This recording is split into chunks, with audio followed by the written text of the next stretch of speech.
with Australia Day, can you just tell us just quickly what the genesis of the project was? Australia Day came about, I had a couple of different stories orbiting in my head. They were kind of separate little dramas about characters that find themselves in unusual situations with tough choices.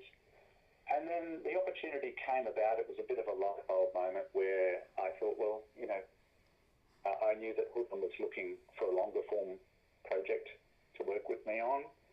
And I thought if I married all these stories into one, maybe it could just work as a cohesive whole if I could find the right vehicle to sustain it and hold it together. And it became a really organic, easy choice to make that vehicle our National Day, Australia Day. And so all these stories, setting them on the one day, suddenly gave them impetus and energy and a beginning and an end.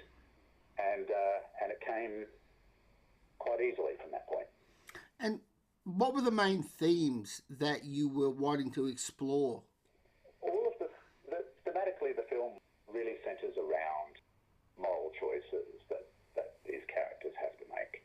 They're not easy choices for any of them. We have lots of different characters who all find themselves in a situation where they have to challenge what they believe in, challenge what they need to do, and find a choice about what's the right step for me to take to do the right thing by myself or by a stranger or for my family versus the wider community. And so all of these characters, by bumping up against strangers who are outside their immediate world, are challenged to look at themselves and make a choice, and not an easy one, and live with it.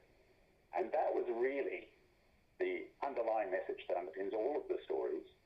And I think that was what was really delightful, was that even though they're all from different cultures within our community, they all shared thematically this same need to challenge what they thought was the way things should be. And by doing that, actually, we have I think quite a hopeful film in the end, where we go, well, look, things can change, and they can change for the better. Was the desire to explore that particular theme born out of a sense that you have that people are not willing to do those things, are not willing to challenge their own moral judgments on certain matters? One of the things I try and ask my kids to do is to ask questions, and not just kind of settle that because something is this way or has been this way for a while, but it needs to stay as it is. It's okay to ask questions. It's okay to ask, is this as good as it can be? And if the answer is yes, that's great. But if it's not, then things can change. And sometimes they can change for the better. I guess one of the things as I get older, I kind of realise, well, we're living in a world where suddenly we don't need payphones anymore. We're all carrying these amazing computers in our hands. When I was born, it wasn't that long since we changed from, pounds and pence to metric. When I was, at school, we changed our national anthem from God Save the Queen to Advance Australia Fair. Things don't always have to stay the same. And I think that was, it was just one of those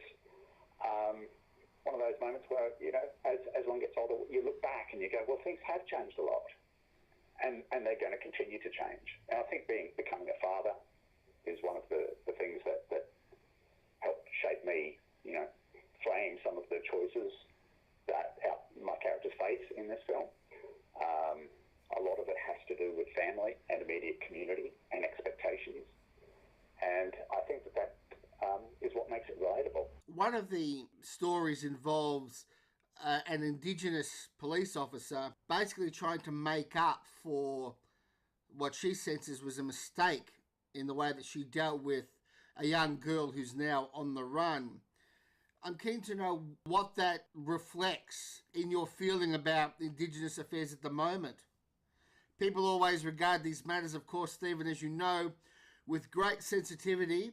Some would argue too much sensitivity. Yet this film seems to face head on the issue of Indigenous people trying to grapple with the difficulties of dealing with their own culture, with their own people, and acknowledging that sometimes they do get it wrong and they need to fix things.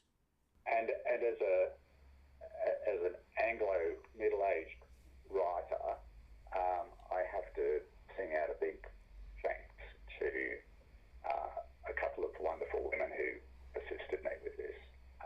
Jodie Curry and Renee Brown from the Queensland Indigenous and Torres Strait Islander Human Services Coalition and Queensland Indigenous and Islander Health Council.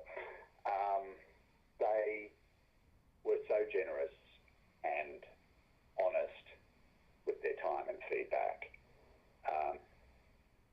And I think what was gratifying was that the issues that this Aboriginal police officer, who's played by Shari Sevens in the film, the issues that she faces, while they are specific to her cultural situation, they're almost universal in that we all have jobs where we can do one thing, the easy thing, or we can make a choice and do something that's a little bit more difficult, that challenges the status quo, challenges even the authority, challenges the stability of the job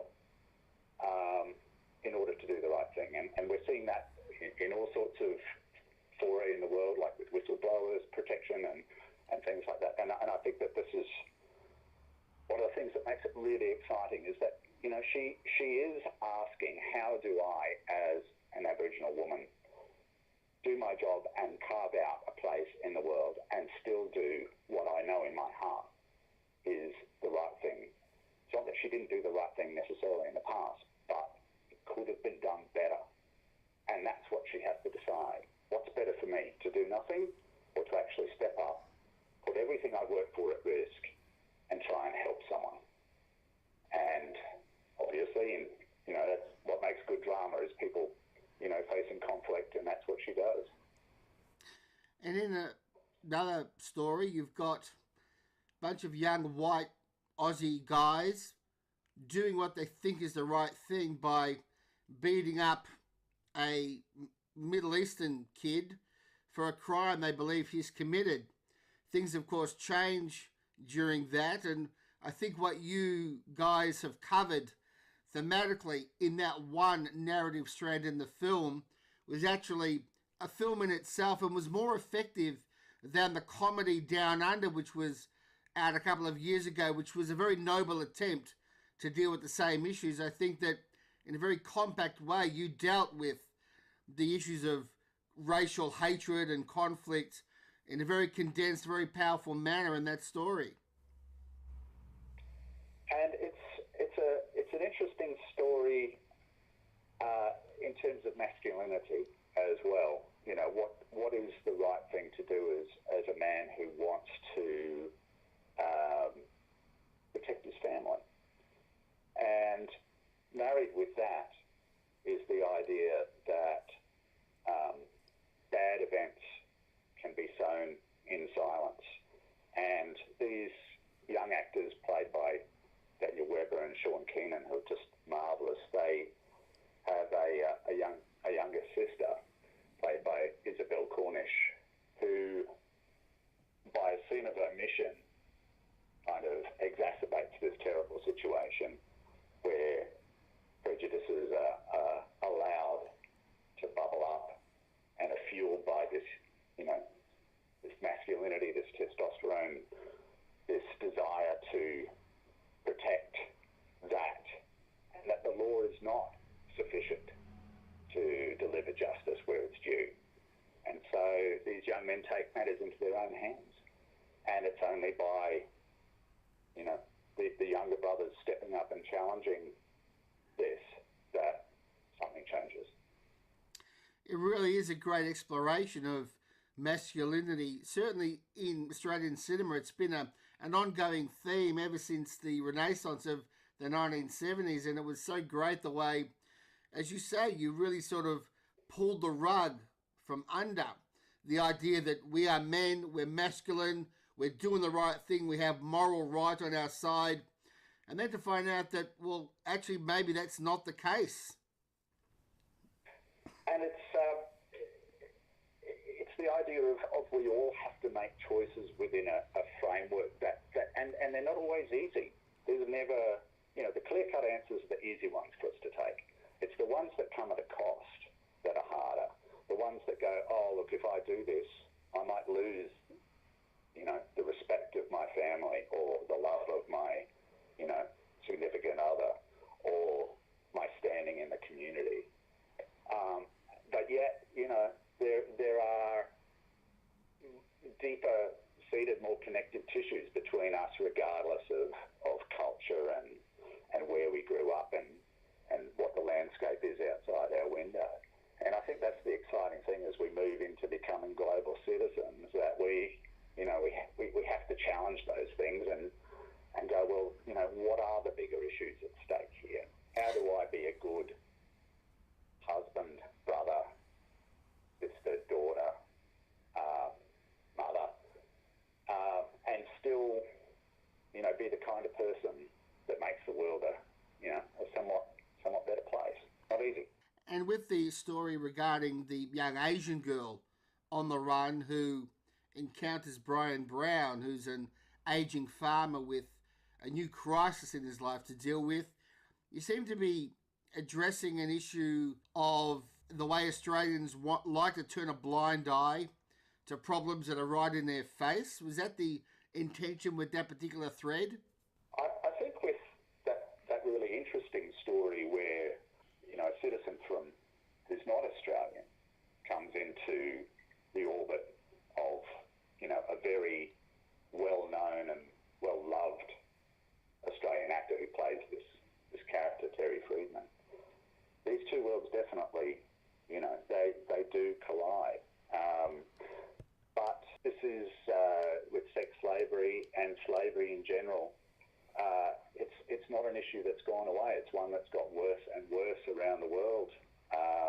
And we turn a blind eye to it, I think, at our peril. Because, as I hope this film suggests, sometimes they're, to coin a phrase there, but for the grace of God, go, you just don't know what's around the corner. And we are I count myself at least very lucky to have been born here and not find myself, born in a country where I have to work for pennies a day in terrible conditions. I think it's worth putting on someone else's shoes and walking around, as Atticus Finch suggested in To Kill a Mockingbird. You've got to do it. And hopefully, by putting these two very different characters together, a young Chinese woman and a multi-generation farmer played by Brian Brown, I think we get to see something really interesting. Now, the film has got a remarkable pacing to it. It begins with three people presumably running for their lives, and the pitch really builds very gradually across all three stories until we get to that, I think, a remarkable crescendo in the climax of the movie.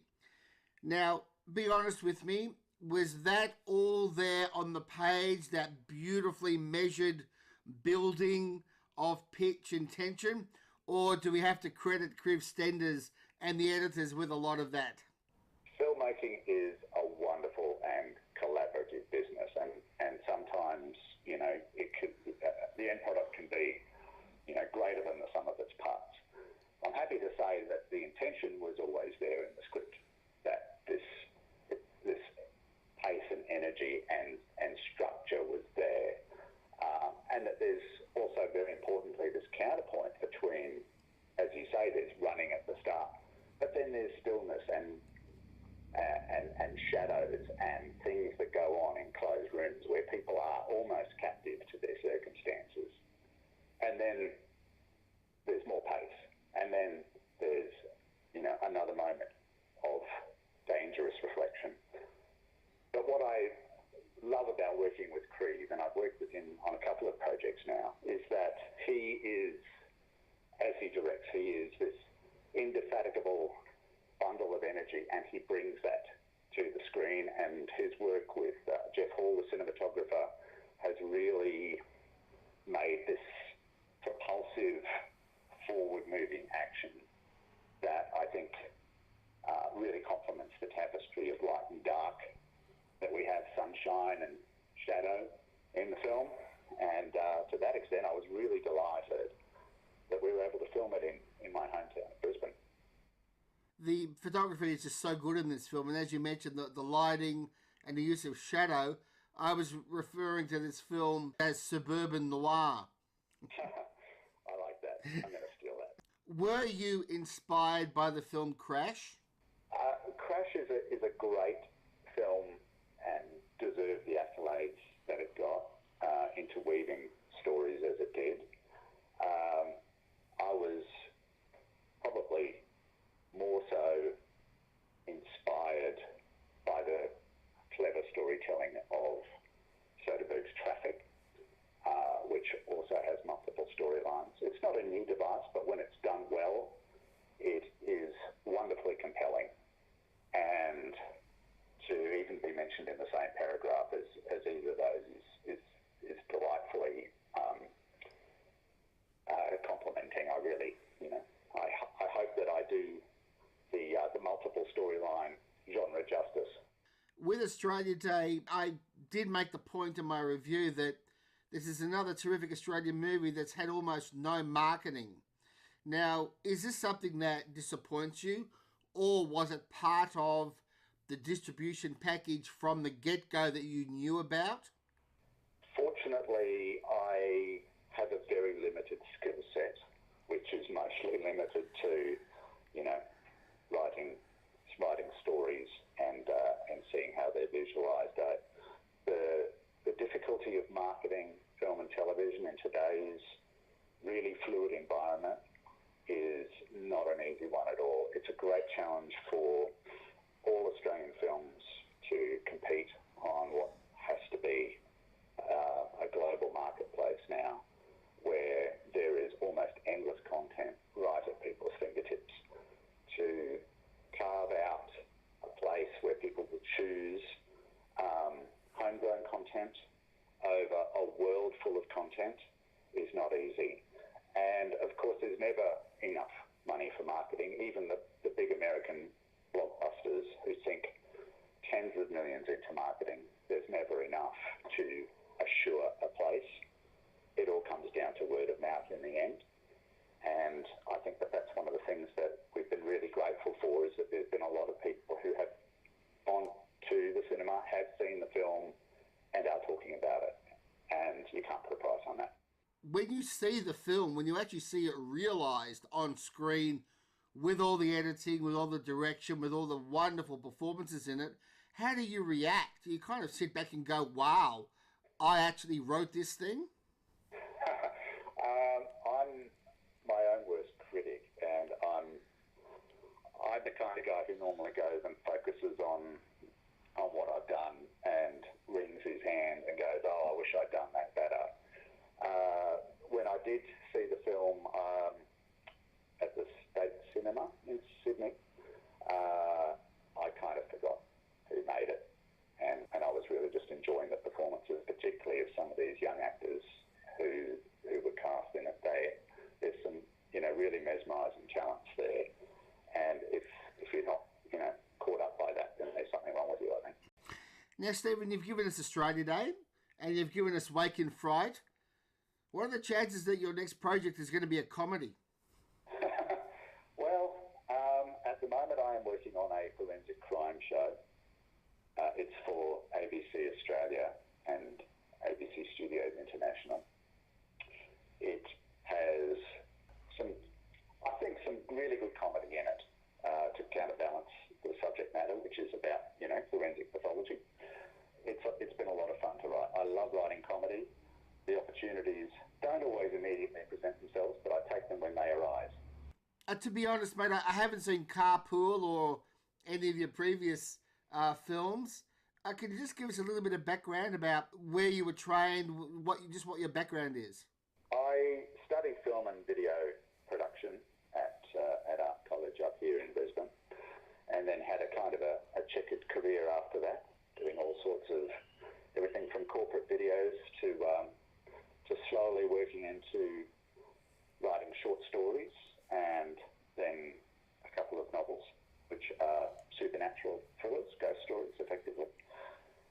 And a couple of years ago, I got the opportunity to work with Hoodlum up here in Brisbane and Network 10 to write a crime show called Secrets and Lies, which was subsequently remade in America by ABC over the